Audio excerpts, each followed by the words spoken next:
কেমন আছো তোমরা? আমি আবার চলে এসেছি তোমাদের সাথে একটু গল্প করতে। সারাদিন বাড়িতে একা একা বসে ভালো লাগে না, মনে হয় যেন একটু গল্প করি কারোর সাথে, কিন্তু গল্প করার কে আছে? কেউই নেই তেমন গল্প করার। সকাল থেকে কাজকর্ম করলাম, করে মেয়েদের ঘুম পাড়ালাম, খাইয়ে দাইয়ে চান করিয়ে ঘুম পাড়িয়ে এখন এই বসেছি তোমাদের সাথে একটু গল্প করব, কিন্তু জায়গা কোথায়? একটাই ঘর, একটাই ঘর আমার।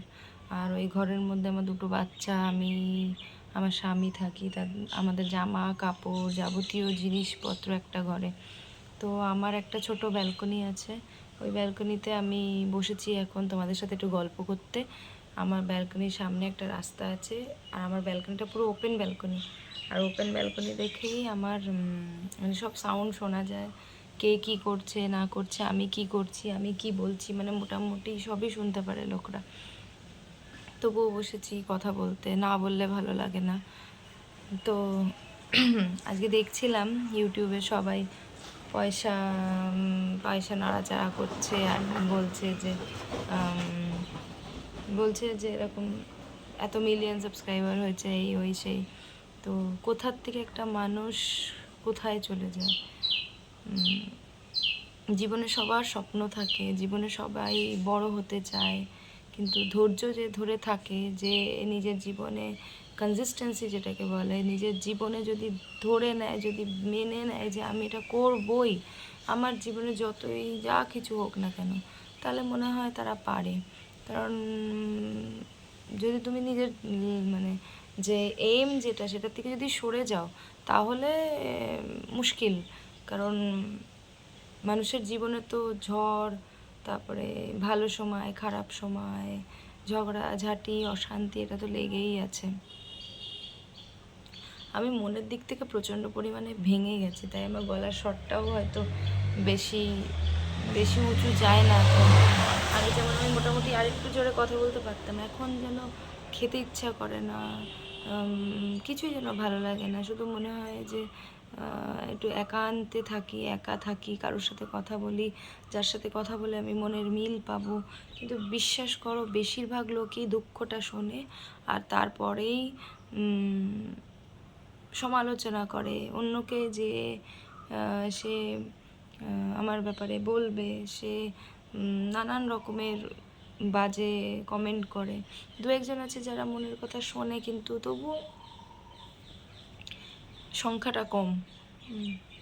তো এই আর কি, বেশি ভালো মানুষের আজকাল আর কোনো জায়গা নেই, তাই দেখছি বেশি ভালো মানুষ ভাবে যে আমি যেমনটা ভাবছি, আমার সাথে যে কথা বলছে বা আমি যার সাথে কথা বলছি সেও মনে হয় তেমনটাই ভাবছে। কিন্তু এরকম তো হয় না। যাই হোক, আপনাদের বলি যে মনের কথা যদি কাউকে বলেন, তাহলে ভীষণ সাবধান হয়ে বলবেন, ঠিক আছে? আমার গ্রাম খুব ভালো লাগে। আমি বসে আছি এখন আমার ব্যালকনিতে, আমার ওই পাশে দেখুন, আমি দেখাচ্ছি, দেখুন, এই দেখুন কি সুন্দর একটা নারকেল গাছ, এই যে নারকেল গাছ, নারকেল গাছ। তো ভালোই লাগছে বসতে, তাই এখানে আমি একান্তে একটু বসি।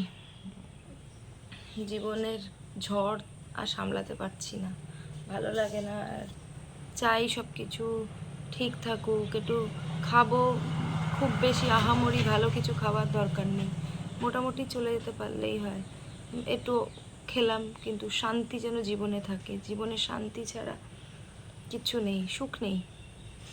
তাই চাই যে একটু শান্তিতে থাকতে পারি, কিন্তু কিছু না কিছু লেগেই থাকে। আর এমন একটা জিনিস আমার মধ্যে মানে আতঙ্ক ছাইয়ে দিয়েছে, সেটা জানি না কবে আমি এর থেকে মুক্তি পাবো। দেখুন বন্ধুরা, কাঁঠাল নিয়ে যাচ্ছে, কাঁঠাল নিয়ে যাচ্ছে। কারা কারা কাঁঠাল খেতে ভালোবাসো আমাকে কমেন্ট করো। আমি কাঁঠাল খেতে ভালোবাসি, তবে খুব ভালোবাসি তা না, মোটামুটি 5-6 কোয়া 10 কোয়া মতন খেয়ে নেব, কিন্তু তারপরে আমি আর খেতে পারি না। আমার দাদা তো গন্ধই সহ্য করতে পারে না। এই হচ্ছে আমার জীবন, তোমাদের সাথে একটু গল্প করি।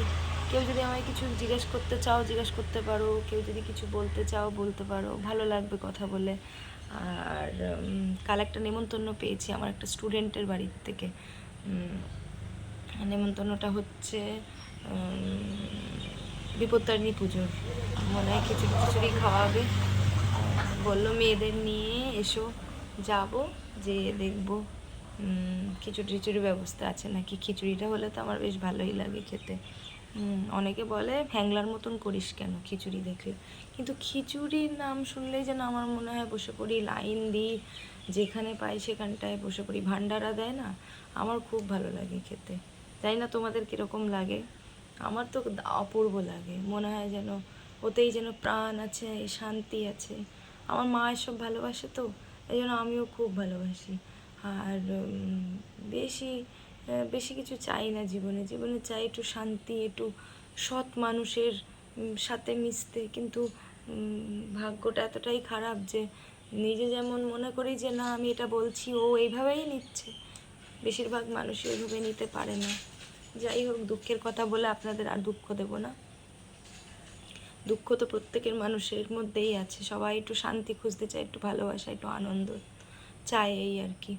তো আমি এটাই বলবো যে যারা বসে আছো বাড়িতে, ভাবছো যে কথা বলার মানুষের অভাব, কিভাবে নিজের একান্ত মানে যেটাকে বলে মানে একাকিত্বটাকে দূর করবে, আমি তোমাদের একটাই জিনিস বলবো, তোমরা ক্যামেরার সামনে এসে কথা বলো।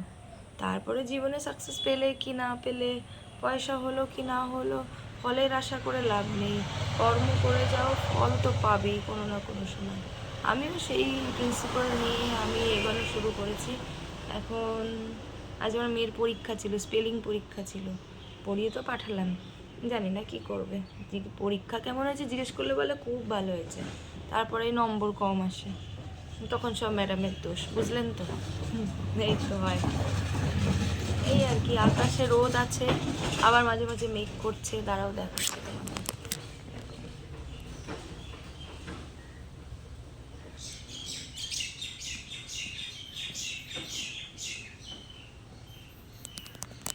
মনটা ভালো না তো, তাই এই আকাশের দিকে তাকাতে ভালো লাগছে। এই পাতা, এই যে পাতাগুলো নড়ছে, কি দারুণ লাগছে দেখতে। মনে হচ্ছে যেন তাকিয়ে থাকি, এখানেই মনে হচ্ছে শান্তি আছে। এই আর কি, জীবন চলছে। খারাপ দিন আসলে ভালো দিন কি আসবে না? ভালো দিন নিশ্চয়ই আসবে, ভালো দিন নিশ্চয়ই আসবে। অন্ধকারের পরে আলো আসে, সেই অপেক্ষায় বসে আছি। আবার আপনাদের সাথে দেখা হবে। চেষ্টা করব রোজ ব্লগ দেওয়ার। ব্লগ তো না, আমার আত্মার কথা আপনাদের কাছে জানানোর। কেউ যদি আমার সাথে কথা বলতে চায়, আপনারা কমেন্ট করবেন, আপনারা কি জানতে চান, কেমনটা জানতে চান, কি আপনাদের আমি বললে আপনারা ভালোবাসবেন শুনতে। আমি তো জানি না, এই প্রথম করছি, অত বুঝেও উঠতে পারি না। তো এটাই আর কি বলবো। ভুল ত্রুটি হলে বুঝিয়ে দেবেন যে এখানে ভুল হচ্ছে, এইভাবে বলতে হয়। আশা করি আপনাদের ভালো লাগবে। যদি আপনারা কিছু জিজ্ঞেস করেন, আমারও আশা করি ভালো লাগবে শুনতে। বুঝবো যে না, আমার পাশে দাঁড়ানোর দুটো মানুষ আছে, আমাকে শোনার কোনো মানুষ আছে, আমার দুঃখটাকে বোঝার কোনো মানুষ আছে। এই দুপুর হলেই মনে হয় কি কেউ যদি আসতো, একটু গল্প করতে পারতাম। কিন্তু বেশিরভাগ লোক এখন কথা বেশি বলতে ভালোবাসে না, তারা রিজার্ভ, স্টেটাস মেনটেন করো। অত স্টেটাস মেটাস বুঝি না বাবা, ভাল লাগে না অত স্টেটাস মেটাস। কথা বলি, ভালোবাসতে চাই লোককে, এই আর কি। কি আর বলবো, বুঝি না কি বলা উচিত, তাও জানি না। এই আপনাদের সাথে একটু কথা বলি। ভালো লাগলে সাবস্ক্রাইব করবেন, করে আমার পাশে থাকবেন। আবার নেক্সট ব্লগে আপনাদের সাথে দেখা হবে। ধন্যবাদ।